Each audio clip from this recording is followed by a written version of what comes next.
السلام علیکم ورحمۃ اللہ وبرکاتہ۔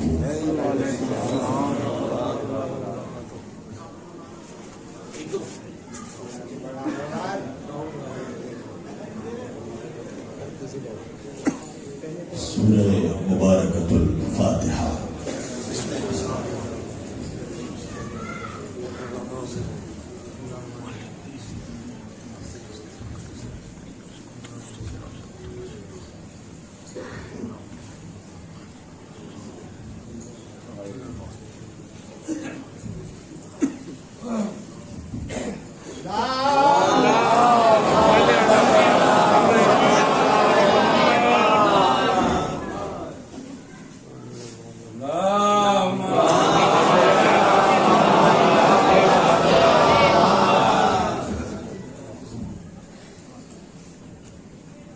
ولا حول ولا قوة إلا بالله العلي العظيم۔ أعوذ بالله السميع العليم من الشيطان اللعين الرجيم۔ بسم الله الرحمن الرحيم۔ الحمد لله رب العالمين۔ الحمد لله الذي هدانا لهذا وما كنا لنهتدي لولا أن هدانا الله۔ لقد جاءت رسل ربنا بالحق۔ الصلاة والسلام والتحية والإكرام على سيد أشرف الأنبياء والمرسلين، خاتم النبيين طه وياسين، شفيع المذنبين، امام الحرمین والقبلتین، وسیلتنا فی الدارین، صاحب کعبہ و قوسین، جد الحسن والحسین، محبوب رب المشرقین و رب المغربین، مولانا و مولا الثقلین، سیدنا و نبینا و شفیعنا وہ طبیبنا وہ حبیبنا وہ کریمنا وہ امامنا وہ ملجانا وہ مغیثنا وہ اولنا وہ اوسطنا وہ آخرنا وہ کلنا، حضور جناب ابو القاسم احمد مجتبی محمد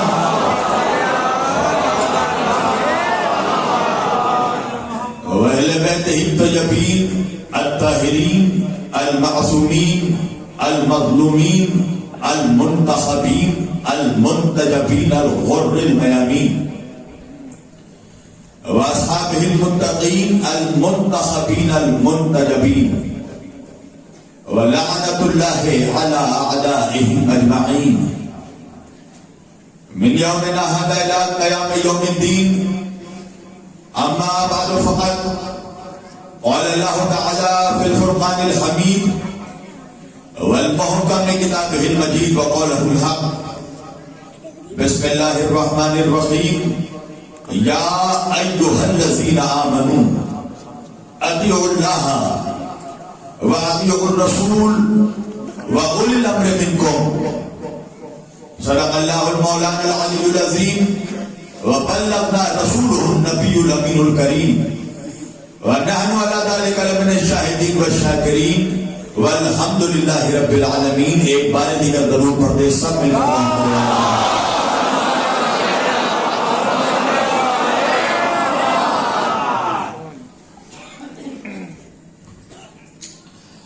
عزیزان محترم، واجدان گرامی قدر و برادران ملت اسلامیہ، بندگان توحید و عاشقان رسول و آل رسول، گدایان دربار بطول، مولا آپ سبوں کے جذبہ ایمانی کو زندہ و سلامت رکھے کہ ایسی سرد رات میں اور ایسے شدید موسم میں آپ لوگوں کا اتنی کثرت کے ساتھ ادائے فاطمیہ کے فرش پر آ کر بیٹھنا اس بات کا اعلان ہے کہ آپ اس امام کے غلام ہیں جو موسموں کا محتاج نہیں تھا۔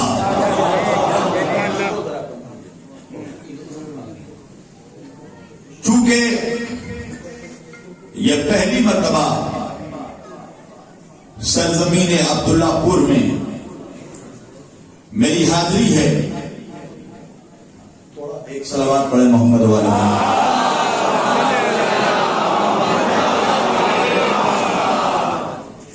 لہذا وہ لوگ جو میری گفتگو سن چکے ہیں وہ واقف ہیں، اور جو نا واقف ہے ان کے لیے یہ بتانا ضروری ہے کہ عبداللہ پور والوں، میرا بچپن سے ایک مزاج رہا ہے، میں قبرستان میں پڑھنے کا عادی ہی نہیں ہوں، اس لیے کہ میدان کا آدمی ہوں، میدان میں بولتا ہوں۔ وجہ یہ ہے قبلہ کہ ہم نے اپنے رہبروں کو قبرستان سے نہیں پایا، ہم نے جسے بھی پایا اسے میدان سے پایا ہے۔ ہم نے نبی کو پایا تو بدر کے میدان سے، علی کو پایا تو غدیر کے میدان سے، فاطمہ کو پایا تو مباہلے کے میدان سے، حسن کو پایا تو صفین کے میدان سے، حسین کو پایا تو کربلا کے میدان سے۔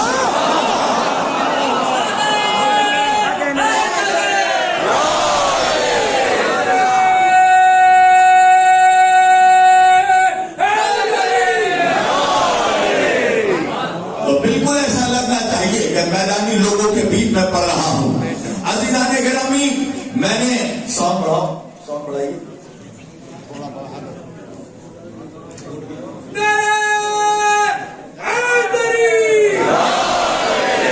ہمارے کان بہت تیز ہیں، ایک صلوات پڑھیے محمد والا۔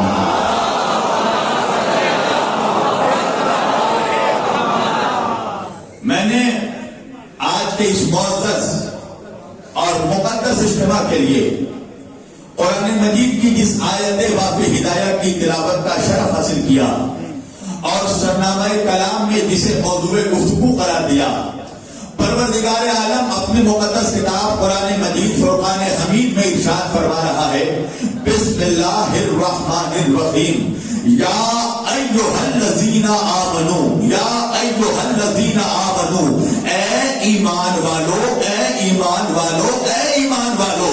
اللہ آیت میں ہی بتا رہا ہے کہ اللہ کا خطاب اس آیت میں ایمان والوں سے ہے، بے ایمانوں سے نہیں ہے۔ ماشاءاللہ آپ بیدار ہو چکے ہیں، اللہ خطاب کر رہا ہے ایمان والوں سے، اور قرآن مجید کی 114 سورتوں میں آپ خیر سے اٹھا کر دیکھ لیں، 86 سورتیں مکی ہیں، 28 سورتیں مدنی ہیں۔ 86 سورتیں مکے میں نازل ہوئی، 28 سورتیں مدینے میں نازل ہوئی۔ چاند اور سورج کی اینک لگا کر بھی دیکھ لو تو جو 86 سورتیں مکے میں اتری ہیں، اللہ نے ان 86 سورتوں میں ایک مقام پر بھی نہیں کہا یا ایھا الذین آمنو، یا ایھا الذین آمنو، مگر وہ 28 سورتیں جو مدینے میں نازل ہوئی، اللہ نے الگ الگ مقام پر فرمایا یا ایھا الذین آمنو، یا ایھا الذین آمنو، اے ایمان والو، اے ایمان والو۔ اللہ قرآن میں ہی بتا رہا ہے، دیکھو مکے میں اسلام تھا، مدینے میں ایمان تھا۔ پوری توجہ، مکے میں اسلام تھا، مدینے میں ایمان تھا۔ اب اللہ فرما رہا ہے یا ایھا الذین آمنو، اے ایمان والو، کیا کرے مالک؟ اطیعوا اللہ، دیکھو اللہ کی اطاعت کرو۔ پروردگار ہم تیری اطاعت کرے، ہاں ہاں میری اطاعت کرو۔ مالک ممکن کیسے ہے کہ ایک بندہ تیری اطاعت کر لے؟ کیوں ممکن نہیں؟ پروردگار وجہ یہ ہے کہ اطاعت اس کی جاتی ہے جو نگاہوں کے سامنے موجود ہو۔ یہ بتائیں سرد تو موسم ہے، آپ کی سماعتیں تو سرد نہیں ہے نا؟ میں ماشاءاللہ کمرے سے سن رہا تھا اور مجھے ایسا لگ رہا تھا کہ آج ذوق سماعت آپ کا عروج میں ہے. پوری توجہ عزیزان گرامی، آپ کو ہمدن گوش ہو کر سننا ہے. میں زیادہ دیر بولنے کا عادی نہیں ہوں، 1 گھنٹے خطاب کروں گا، اپنی تقریر سمیٹ لوں گا، مگر شرط یہ ہے کہ جب تک بولتا رہوں تب تک آپ بھی بولتے رہیں. اللہ کہہ رہا ہے اطیعوا اللہ، اللہ کی اطاعت کرو. پروردگار ہم تیری اطاعت کیسے کریں مالک؟ اطاعت کے لیے دیکھنا شرط ہے. بھائی میری اطاعت وہی کر سکتا ہے نا جو مجھے دیکھ سکتا ہو کہ میں کیسے کھاتا ہوں، کیسے پیتا ہوں، کیسے جاگتا ہوں، کیسے سوتا ہوں، کیسے اٹھتا ہوں، کیسے بولتا ہوں، کیسے ہنستا ہوں، کیسے روتا ہوں. تو پروردگار تو ہے وحدہ لا شریک، جو نظر آ جائے وہ کچھ بھی ہو سکتا ہے، خدا نہیں ہو سکتا. تو پروردگار بندے تیری اطاعت کیسے کرے؟ تو دکھائی نہیں دیتا. اور ہم تو قوم بنی اسرائیل کی طرح ضدی امت بھی نہیں ہے کہ ضد کرے کہ تجھے دیکھیں گے تو ایمان لائیں گے. اللہ جانے یہ مجمع کہاں بیٹھا. بھائی واقعہ یاد ہے نا، موسیٰ کی امت نے موسیٰ سے ضد کیا کہ ہم اللہ کو دیکھیں گے تو ایمان لائیں گے. موسیٰ نے اللہ سے کہا پروردگار میری امت تجھے دیکھنا چاہتی ہے. موسیٰ تمہیں نہیں پتا میں وحدہ لا شریک ہوں، جو نظر آ جائے وہ خدا نہیں ہو سکتا. مالک میری امت نے ضد باندھ لی ہے، تجھے دیکھے گی تو مانے گی. کہا ٹھیک ہے، ضدیوں کا علاج میرے پاس ہے، ان کو کوہ طور پر لے کر آؤ. بھائی کیا ہوا؟ موسیٰ کی امت کوہ طور پر پہنچی، اللہ نے ایک نور چمکایا. پوری توجہ کیجیے گا. مولوی کہنے لگا اللہ نے اپنا نور چمکایا، اور جیسے ہی نور چمکایا موسیٰ جیسا نبی غش کھا کر بے ہوش ہو گیا.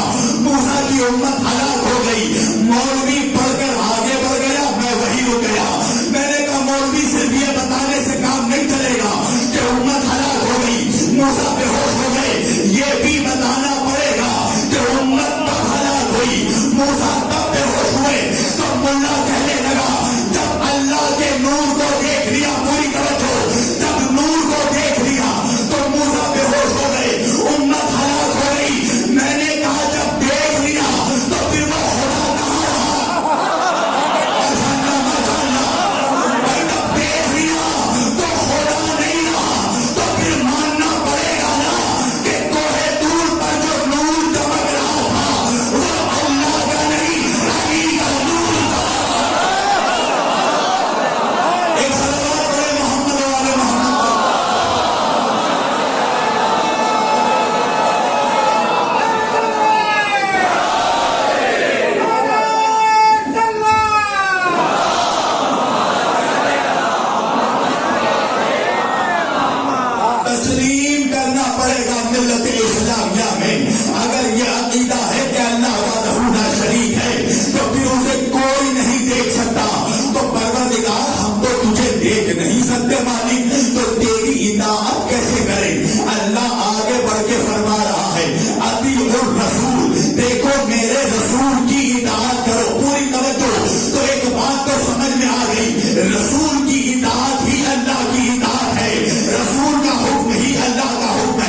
میں گفتگو کر رہا ہوں، فوراً ابھی مظفر نگر سے میں مجلس پر کرا رہا ہوں، میری آواز میں خستگی ہے، مگر مجھے معلوم ہے جن لوگوں سے خطاب کر رہا ہوں ان کے عقیدوں میں خستگی نہیں ہے۔ اب پوری توجہ کیجیے گا، یہ ورنہ کلیم پر نہ بھی بولے تو کلام پر ضرور بولتا ہے۔ تو پروردگار اللہ بتا رہا ہے، اب نبی کے بعد فوراً کہا ہوا اولي الامر منکم، یعنی کہ جو بھی صاحب امر ہوگا اس کے اور محمد کے درمیان فاصلہ نہیں ہوگا، وہ بلا فصل ہوگا۔ تو پھر یہ ماننا پڑے گا کہ نبی کے بعد جس کا حکم امت پر واجب ہے وہ نبی کے بعد نہیں آئے گا، وہ نبی کے ساتھ آئے گا۔ توجہ کیجیے گا، وہ نبی کے بعد نہیں، نبی کے ساتھ ہوگا، چاہے شب ہجرت کا بستر ہو، چاہے حدیث کا منبر ہو۔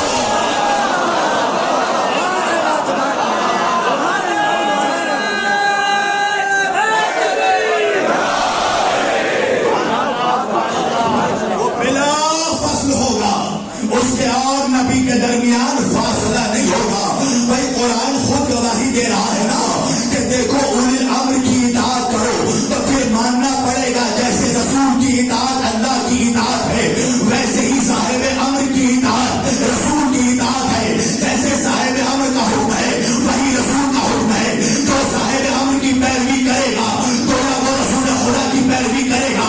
تو اب مجھے ایک جملہ کہنے دو، جب صاحب امر اور رسول کی اطاعت ایک جیسی، جب صاحب امر اور رسول کا حکم ایک جیسا، جب صاحب امر اور رسول کی پیروی ایک جیسی، جب صاحب امر اور رسول کی اتباع ایک جیسی، تو پھر یہ بھی ماننا پڑے گا کہ جو صاحب امر ہوگا اس کی خلقت بھی رسول جیسی ہوگی۔ پوری توجہ، اس کی خلقت بھی محمد جیسی ہوگی۔ بھائی الگ الگ نظریے پیش کیے گئے نا، کسی نے کہا نہیں نقیب ہے صاحب امر، کسی نے کہا نہیں مولوی ہے صاحب امر، اور اکثریت نے جو نظریہ پیش کیا وہ نظریہ کیا ہے؟ کہا دیکھو جو صاحب امر ہے وہ اپنے وقت کا بادشاہ ہوتا ہے۔ پوری توجہ، جو اپنے وقت کا بادشاہ ہوتا ہے وہی صاحب امر ہوتا ہے۔ میں نے کہا دلیل کیا ہے؟ کہا دلیل یہ ہے کہ جو وقت کا بادشاہ ہوتا ہے وہی وقت کا امام ہوتا ہے، اور جو وقت کا امام ہوتا ہے اس کا حکم واجب ہے۔ میں نے کہا اگر یہ نظریہ عالم اسلام پر مسلط کر دیا جائے کہ وقت کا بادشاہ وقت کا امام ہوتا ہے اور اس کی اطاعت واجب ہے، تو اللہ جانے عالم اسلام کو کن کن ظالموں کی اطاعت کرنی پڑے گی۔ تب تو ملت اسلامیہ کو یزید کی بھی اطاعت کرنی پڑے گی، اور یزید کی اطاعت کرنے کا مطلب یہ ہے مسجد میں بیٹھ کر جوا کھیلنا پڑے گا، ممبر پر بیٹھ کر شراب پینا پڑے گا۔ پوری توجہ، اگر مسلمان یزید کی اطاعت کرنے لگے تو ہر حلال محمدی کو حرام تسلیم کرنا پڑے گا، ہر حرام محمدی کو حلال تصور کرنا پڑے گا۔ تو میری جان یہی تو فرق ہے ان کے نظریے میں اور ہمارے نظریے میں، حسینیوں کے نظریے میں اور یزیدیوں کے نظریے میں۔ انہوں نے کہا جو بادشاہ ہوتا ہے وہ امام ہوتا ہے، ہم نے کہا نہیں، جو امام ہوتا ہے وہ بادشاہ ہوتا ہے۔ اب بات سمجھ میں آیا، انہوں نے بادشاہ کو امام کہا، ہم نے امام کو بادشاہ کہا۔ پتا کیسے چلے کس کا عقیدہ صحیح؟ چلو خواجہ کی چوکھٹ پر جا کر پوچھتے ہیں بادشاہ کون ہے؟ خواجہ نے جواب دیا بادشاہ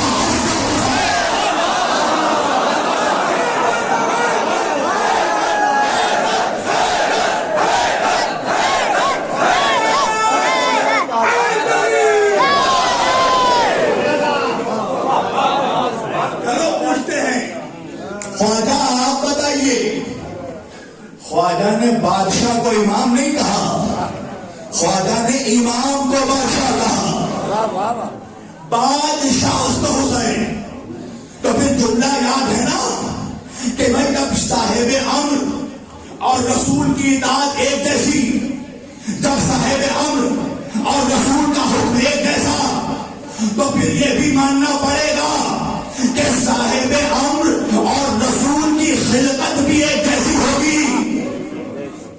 اب آپ نے کہا امام بادشاہ صاحب امر ہے، مولوی صاحب امر ہے، مگر قرآن کہہ رہا ہے صاحب امر وہ ہے جس کی خلقت اس شے سے ہوئی جس شے سے خلقت محمدی ہوئی۔ تو میں نے کہا پروردگار تو بتا، تو نے بادشاہوں کو کاہے سے پیدا کیا، مولویوں کو کس شے سے پیدا کیا؟ تو اللہ تو بتا دے، ایک کام کر تو یہ بتا دے تو نے کائنات کے سارے انسانوں کو کاہے سے پیدا کیا؟ بھائی بات سمجھ میں آ رہی ہے نا؟ جب یہ پتا چل جائے گا کہ حضرت انسان کی خلقت کس شے سے ہوئی، تمام انسانوں کو کس چیز سے پیدا کیا، تو ہمیں یہ بھی معلوم پڑ جائے گا کہ بادشاہوں کو کس سے پیدا کیا، مولویوں کو کس سے پیدا کیا، نقیبوں کو کس سے پیدا کیا۔ اس لیے کہ بادشاہ بھی انسان ہے، مولوی بھی انسان ہے، نقیب بھی انسان ہے۔ تو ہم پوچھتے ہیں پروردگار یہ بتا تو نے سارے انسانوں کو کس شے سے پیدا کیا؟ اللہ سورہ دہر میں آواز دے رہا ہے، بسم اللہ الرحمن الرحیم، هل أتى على الإنسان حين من الدهر لم يكن شيئا مذكورا، إنا خلقنا الإنسان من نطفة أمشاج نبتليه فجعلناه سميعا بصيرا، إنا هديناه السبيل إما شاكرا وإما كفورا۔ اللہ کہہ رہا دیکھو ہم نے انسانوں کو پیدا کیا، امتحان کے لیے پیدا کیا، پروردگار کس شے سے پیدا کیا؟ اللہ کہہ رہا انا خلقنا الانسان من نطفۃ امشاج نبتلیہ، ہم نے انسان کو ملے جلے مخلوق نطفے سے پیدا کیا، ہم نے انسان کو نجس نطفے سے پیدا کیا، ہم نے انسان کو گندے نطفے سے پیدا کیا۔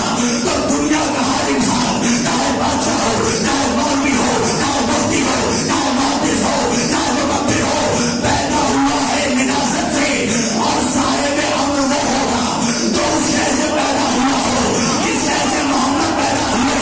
میں نے کہا یا رسول اللہ، اللہ نے سارے کائنات کے انسانوں کو گندگی سے پیدا کیا، اللہ نے آپ کو کاہے سے پیدا کیا؟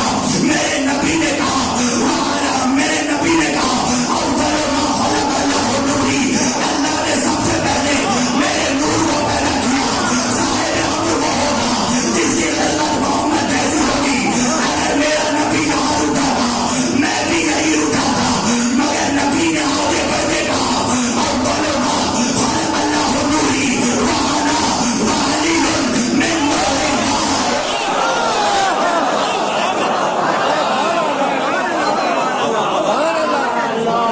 صلوات پڑھیں محمد وآل محمد۔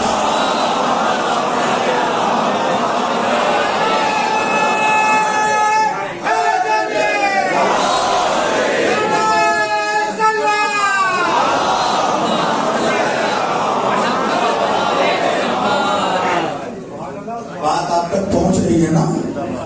آپ کہیے تو میں ٹریک چینج کر دوں، مجھے بھی خطابت کے کچھ پیغرے آتے ہیں، ہاں، ورنہ آپ کی سماعت پر بھروسہ کر کے سطح عمومی سے بلند ہو کر میں گفتگو کر رہا ہوں۔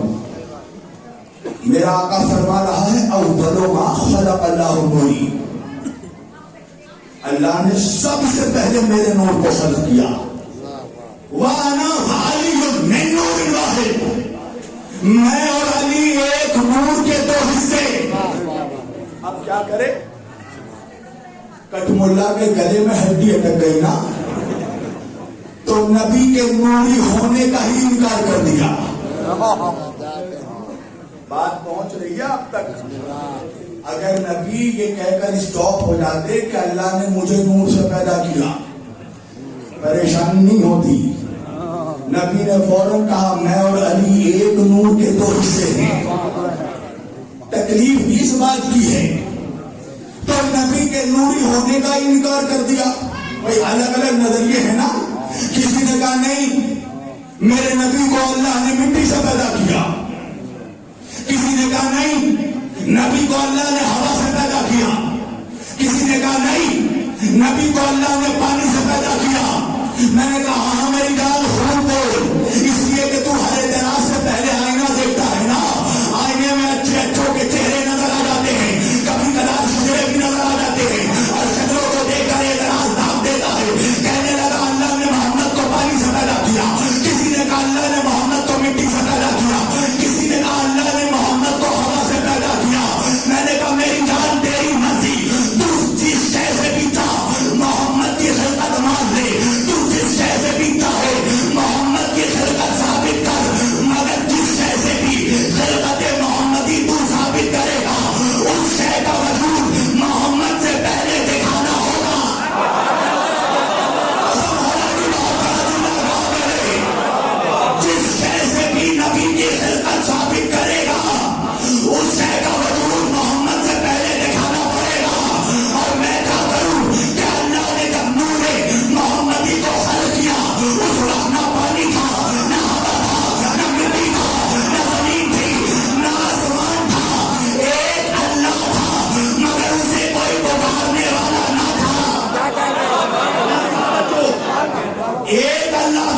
اب اللہ کیا ہے؟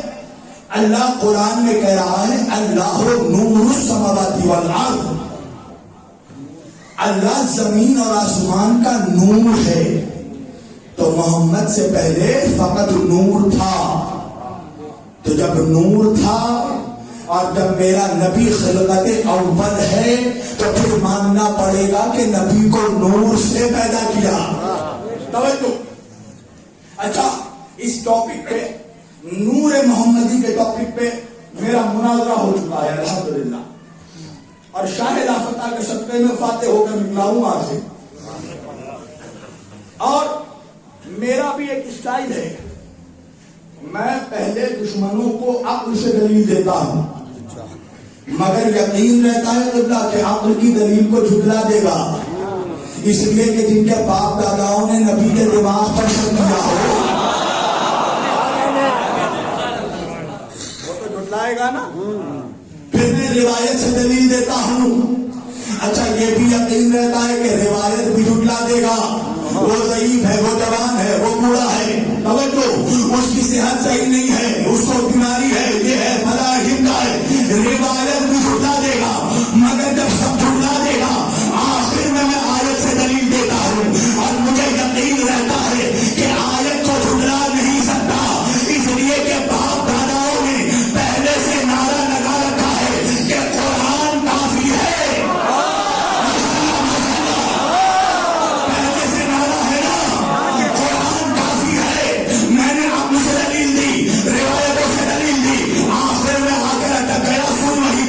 کہنے لگا قرآن سے بھی دلیل دے دو. میں نے کہا میرے نبی کے نوری ہونے کے لیے اللہ قرآن میں اعلان کر رہا ہے بسم اللہ الرحمن الرحیم یا ایھا النبی انا ارسلناک شاہدا ومبشرا ونذیرا وداعیا الی اللہ باذنہ وسراجا منیرا. اے میرے محمد، ہم نے آپ کو نبوت دے کر بھیجا، ہم نے آپ کو رسالت دے کر بھیجا، ہم نے آپ کو بشارت دینے والا بنا کر بھیجا، ہم نے آپ کو گواہی دینے والا بنا کر بھیجا، اور ہم نے آپ کو اپنا مکمل اذن دے کر ڈرانے والا بنا کر بھیجا. وسراجا منیرا، اور اے محمد ہم نے آپ کو نور بانٹنے والا چراغ بنا کر بھیجا.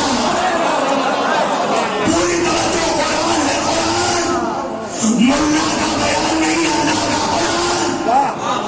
قرآن. سراجا منیرا، ہم نے آپ کو نور بانٹنے والا چراغ بنا کر بھیجا. پوری توجہ. اب بات تو آیت کی آ گئی نا، اب تو جھٹلا نہیں سکتا ہے. کہنے لگا ہاں ہاں ہاں ہاں ہاں ہم بھی مانتے ہیں. اللہ قرآن میں کہہ رہا ہے سراجا منیرا، نور بانٹنے والا چراغ بنا کر بھیجا. اب ابلیسیت کا مزاج دیکھیے، شیطنت کا معیار دیکھیے. کہنے لگا یہ تو ہم بھی جانتے ہیں، اللہ نے کہا کہ ہم نے آپ کو نور بانٹنے والا چراغ بنا کر بھیجا. توجہ کیجیے گا، بات سمجھ میں آ رہی ہے نا. اچھا، چراغ سمجھتے ہیں آپ لوگ کیا ہے چراغ؟ یہ اچھی بات ہے کہ رات کے وقت مجلس ہو رہی ہے. چراغ سمجھانا مشکل نہیں ہے. کیا ہے چراغ؟ کا محمد ہے نور بانٹنے والا چراغ. آپ کو پتا ہے چراغ ہے رحمت. چراغ رحمت ہے. بھائی کمرہ اندھیرا ہے نا، چاروں طرف تاریکی ہے، ہم نے ایک چراغ جلایا، چراغ رحمت ہے نا. چراغ خود روشن ہوا اور سارے کمرے میں روشنی بکھیر کر سارے کمرے کو چراغ نے روشن کر دیا. اب میں ایک جملہ کہوں، دیکھو تم چراغ نے سارے کمرے کو روشن تو کر دیا، مگر چراغ نے اپنے جیسا دوسرا چراغ نہیں بنایا. اللہ جانے اردو سمجھنے والے لوگ موجود ہیں نا یہاں پر. توجہ کیجیے گا بھائی، ہم چراغ سے روشنی لے کر روشن تو ہو سکتے ہیں، مگر ہم خود چراغ جیسے نہیں بن سکتے. اور اگر کسی کے خرافاتی دماغ میں یہ خرافاتی خیال پیدا ہو جائے کہ ہم بھی چراغ جیسے، تو کبھی چراغ کی لو میں ہاتھ رکھ کر دیکھ لینا، رحمت ہونے کے باوجود جلا دے گا. اللہ نے کہا ہے میرا بندہ، اللہ کہہ رہا میرا نبی رحمت عالم ہے،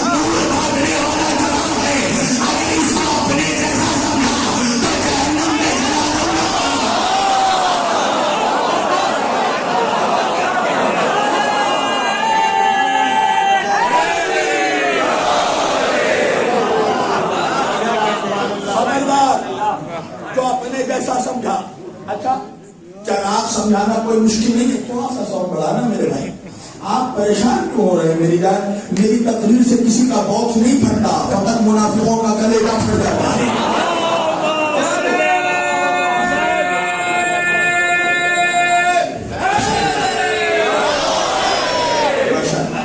چراغ، اچھا چراغ سمجھانا مشکل نہیں ہے. یہ شعراء کا شہر ہے، یہ ادبا کا، ادیبوں کا شہر ہے، اردو پڑھنے والوں کا شہر ہے. اور اپنے بچوں کو اردو پڑھائیے، ورنہ 2 سال کے بعد شبیر وارثی خطاب نہیں کریں گے، بھاشن دیں گے. توجہ، اردو ادب کا بہت پرانا سبجیکٹ ہے چراغ. شمع پروانہ بہت پرانا سبجیکٹ ہے. اچھا نوجوانوں، تمہارے چہروں کی مسکراہٹ کو میں بھاگ گیا. تم آج تک یہی سمجھتے آئے ہو نا کہ پروانہ جو ہوتا ہے وہ شمع کا بڑا وفادار ہوتا ہے نا؟ پروانے کو شمع سے بڑی محبت ہوتی ہے، تم یہی سمجھتے ہو نا. مگر حقیقت کی اہم لگا کر دیکھو، حقیقت یہ ہے کہ پروانے کو شمع سے محبت نہیں ہوتی. اب یہ تمہاری عقلوں کا امتحان ہے اس جملے پہ. پروانے کو شمع سے محبت نہیں ہوتی، پروانہ شمع کا وفادار نہیں ہوتا. پروانے کو شمع سے بڑی نفرت ہوتی ہے، پروانہ شمع کا بڑا بے وفا ہوتا ہے. کا مولانا دلیل کا ہے، دلیل یہ ہے کہ جب تک شمع جلتی ہے، میری طرف دیکھنا، جب تک شمع جلتی رہتی ہے پروانہ شمع کے ارد گرد منڈلاتا رہتا ہے، شمع کے ارد گرد منڈلاتا رہتا ہے. مگر جیسے ہی شمع بجھ جاتی ہے پروانہ شمع کی منزل چھوڑ کر بھاگ جاتا ہے.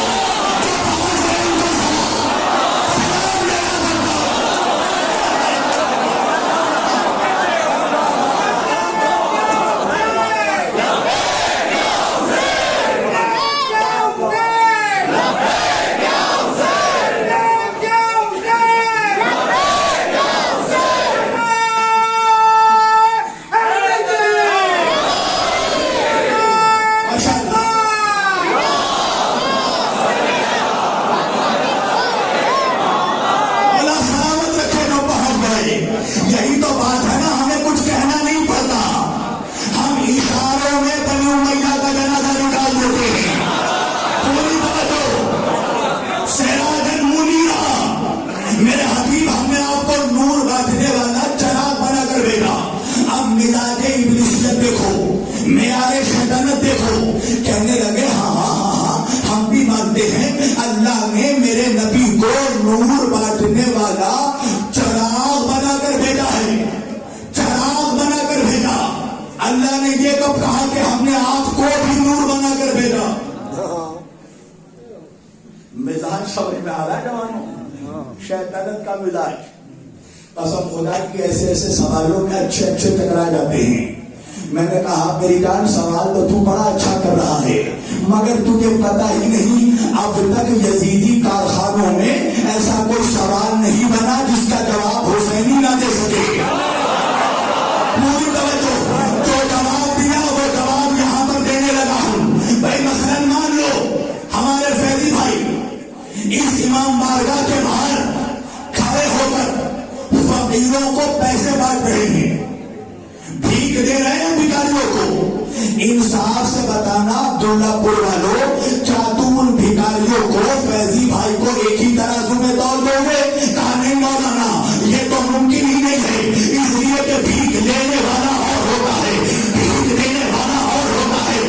جو خود بھکاری ہو وہ دوسروں کو بھیک ڈالے گا، پیسے وہی مانگے گا جو پیسے والا ہو. پوری توجہ، پیسے نہیں مانگے گا جو خود پیسے والا ہو. میں نے کہا نور بھی نہیں مانگے گا جو خود نور.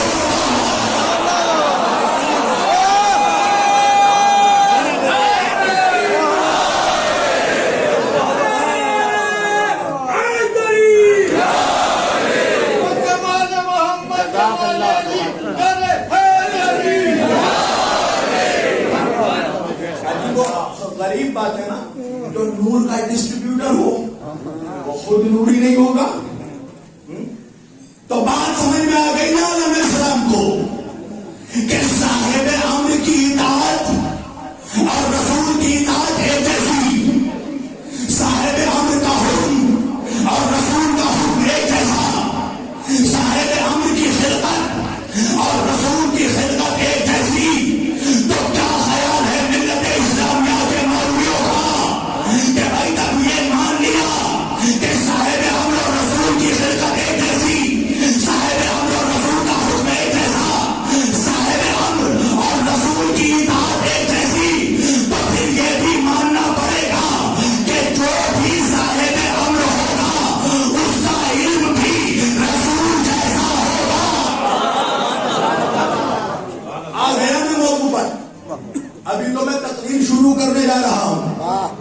آپ ابھی سے تھک رہے ہیں. علی کی عظمت نہ تھک کر کے سننا نہ شک کر کے سننا.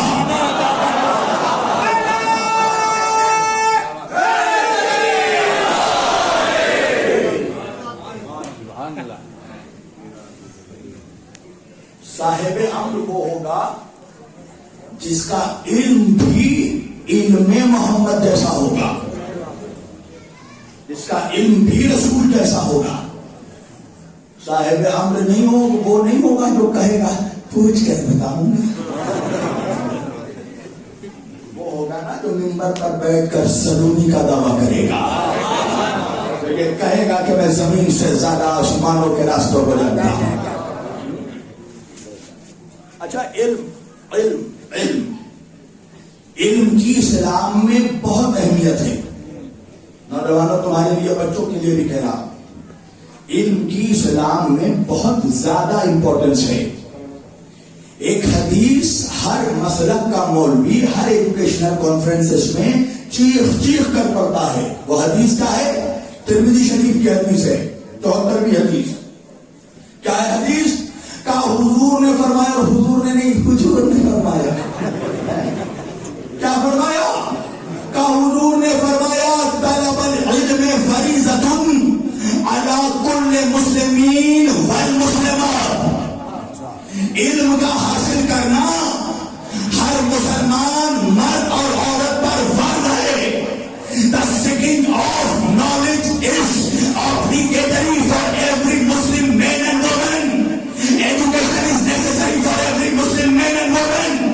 علم کا حاصل کرنا ہر مسلمان مرد اور عورت پر فرض ہے.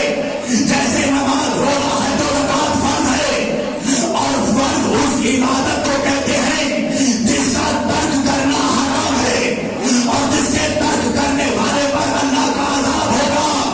تو جب عالم اسلام پر علم کو رسول نے فرض قرار دے دیا, تو مجھے اب یہ جملہ کہنا پڑے گا, کسی کو اچھا لگے یا برا لگے, کہ اب جو بھی مسلمان جاہل مرے گا اس پر اللہ کا عذاب ہوگا. اس پر اللہ کا عذاب ہوگا جو جاہل مرے گا. علم کی یہ امپورٹنس ہے. میرے مولا سے پوچھا گیا, مولا آپ نے تو بڑے بڑے سرماؤں کو, دشمنوں کو مار دیا, کیا کوئی ایسے بھی دشمن ہے جس کو اب تک آپ نے نہیں مارا؟ مولا نے کہا وہ 2 دشمن ہیں, وہ علی کے نہیں پوری ملت کے دشمن ہیں. کہا مولا کون ہے وہ دشمن؟ مولا نے کہا ایک غربت اور دوسری جہالت. پاورٹی اور الٹریسی, غربت اور جہالت ایک ساتھ اگر کسی قوم کے دشمن بن جائے, اس کو نابود ہونے سے کوئی نہیں روک سکتا. اور آج کل تو جہالت کا بھی معیار تھوڑا ڈیولپ ہو گیا ہے. وہ اس طرح کے جو بیچارہ 2 کتاب پڑھ چکا ہے, وہ کہہ رہا ہے میں علم لدنی کا مالک ہوں. وہ پورٹرے ایسا کر رہا ہے سوسائٹی میں کہ وہ علم لدنی اس کو حاصل ہو گیا, اور 2 کتاب بھی نہیں پڑھا, کم وقت نے فقط کنٹیکسٹ پڑھا ہے, پھر علماء پہ بول رہا ہے. پوری توجہ, علم فرض قرار دیا میرے نبی نے. اور ایک جملہ کہوں گا میں, مجبور ہوں کہنے پر. المیہ یہ ہے قبلہ کہ جس نبی نے اپنی امت پر علم کو فرض قرار دیا ہے, سب سے زیادہ آج جاہل اسی کی امت میں موجود ہے. اور بالخصوص ایشین ممالک میں, پاکستان میں, انڈیا میں زیادہ جاہلوں کی اکثریت ہے. پوری توجہ. یورپین ممالک میں پھر بھی ایجوکیشن کا ریشیو اپنے معیار پر ہے.